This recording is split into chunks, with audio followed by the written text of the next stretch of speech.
Дякую.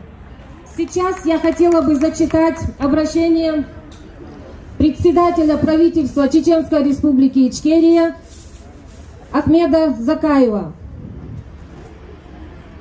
Обращение правительства Чеченской Республики Ичкерия за рубежом по поводу продолжающейся России против Украины и украинского народа.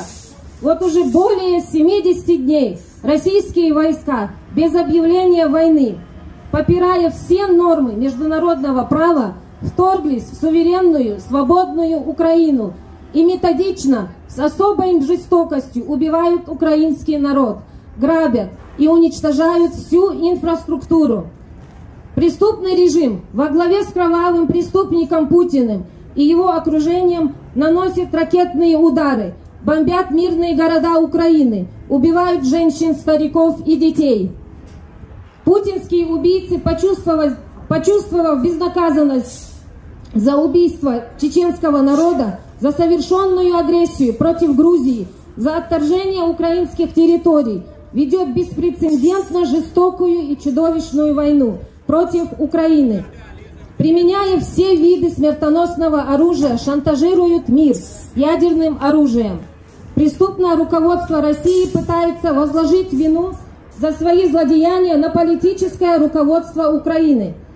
Однако героическое сопротивление украинского народа, ее готовность отстоять свою свободу и территориальную целостность показали всему миру образец твердости и героизма.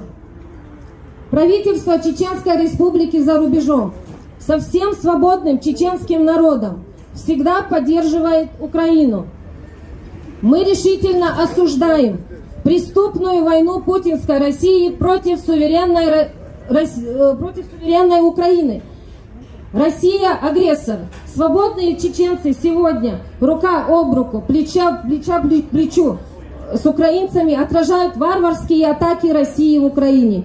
Также чеченцы со всем цивилизованным миром стоят на антивоенных митингах во всех странах Европы, оказывают материальную и волонтерскую помощь беженцам из Украины.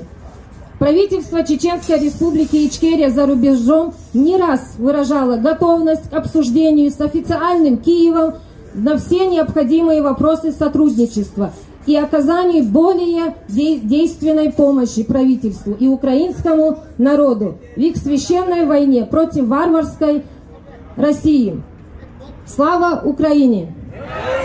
Слава Україні! Слава нації! Україна! Україна! Нашу мрію!